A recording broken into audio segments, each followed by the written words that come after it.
Hi, my name is Anya. Welcome to my channel, AJJ Crochet. Today I want to teach all you beginners out there how to crochet, and I'm going to do that by teaching you a chain stitch as your foundation, and then we'll build onto that. So let's get started.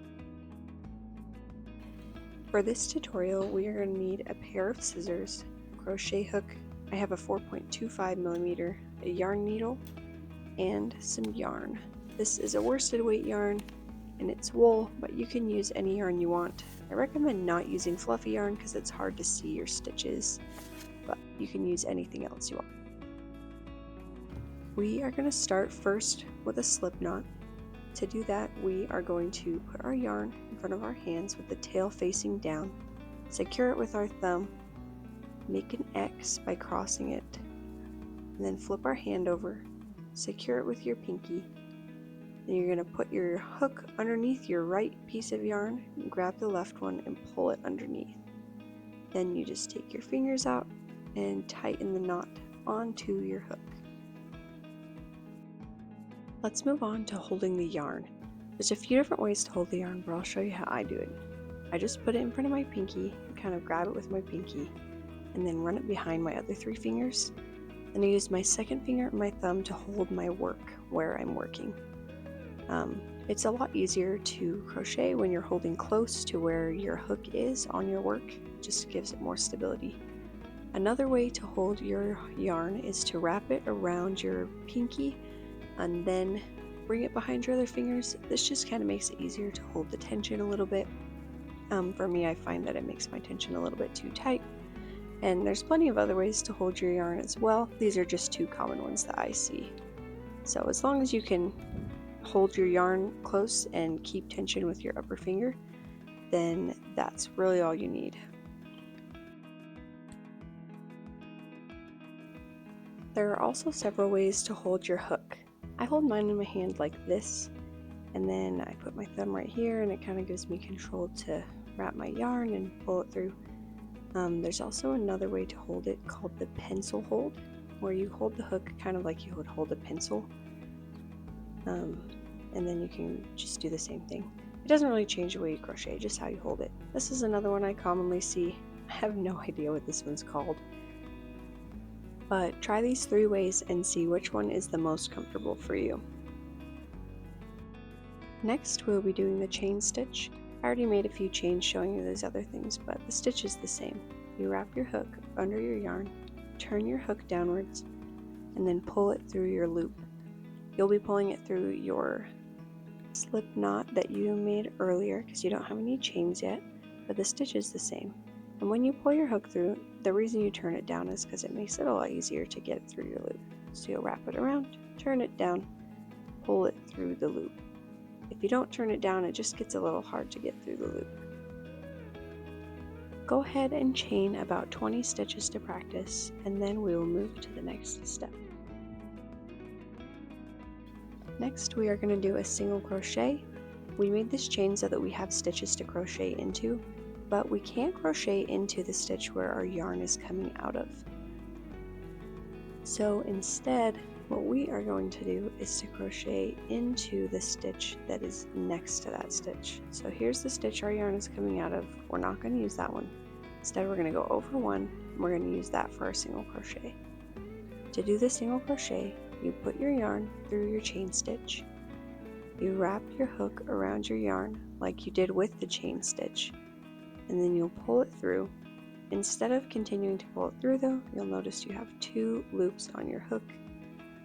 Then you'll yarn over again, and you'll pull it through both loops. So that process is one single crochet. So let's do another one in this next stitch over.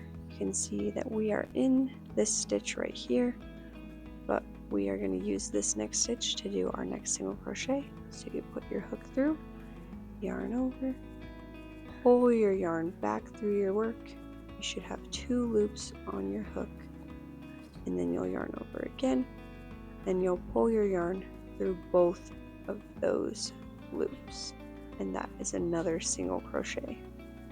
Let's go ahead and look at the shapes of our stitches. These horizontal ones are the tops, and these V shapes are the bottoms of our stitches. So if you were going to count your stitches, you could count the tops, and that's kind of the easiest way to know. So again, the single crochet is you put your hook through, yarn over, pull up a loop, yarn over, turn your hook downwards, and pull through both loops. Right now we are doing a single crochet into chain stitches. It looks a little bit different to do a single crochet into another single crochet, but I will show you that in a minute. For now, let's single crochet to the end of the chain stitches that we have. Right here you can see that I am really close to the end. I got all the way to the end stitch. Now I'm going to turn my work, which means I just turn it around. And now that we have turned our work, we are going to chain one, and then we are going to single crochet back down our stitches that we just made. So the reason that we chain one, and I'll undo it so I can show you, our yarn would just be coming out of our loop that we want to single crochet into, and we want to have the chain one on the side because it just helps the sides look more uniform and nice, and it gets us to the right height to be able to do our next single crochets. So for our next single crochets, we are going to do the same thing that we were doing before. The only difference is when you single crochet into a single crochet or into a stitch rather than a chain stitch, there's going to be two top parts of the stitches. So when we crocheted into the chain stitches, there was only one piece of yarn that we were going under. But when you're going into a full stitch, there's going to be a front piece of yarn and a back piece of yarn, and you want to go under both of those for a single crochet. And then we'll just finish the rest of our single crochet like normal. So you'll kind of get a feel of being able to tell where your next stitch is as you go. So we'll go ahead and go into this next stitch, go under the front and the back piece of yarn, we'll finish our single crochet, and then single crochet in each of the stitches all the way to the end of this row. Here I'm almost to the end of this row. We have a couple more stitches. Once we get to the end of the row, you turn your work, you chain one, and you go back the other way.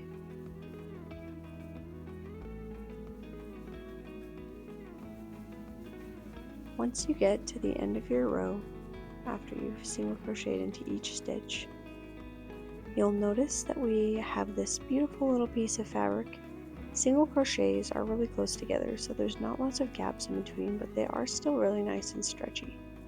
So once you get to the end here, you'll do your final stitch, and then we'll move on to our next step.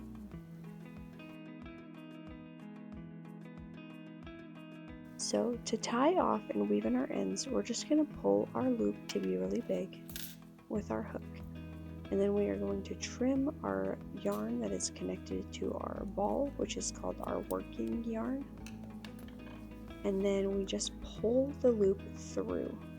So you just pull the end of that yarn through, and then you can kind of tighten your end stitch. You don't want to pull it too tight, but just kind of so that it doesn't undo or something.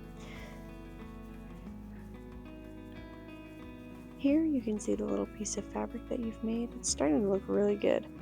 If you were to keep this going, you could make it into like a scarf or a hat or any number of different things. But next step is to tie off and weave in the ends.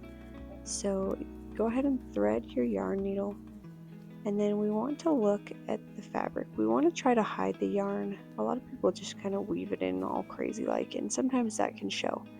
But if you find the V's on the row that you're on, you can kind of stick your yarn needle behind the V's, and this is a really good way to hide your yarn inside your work.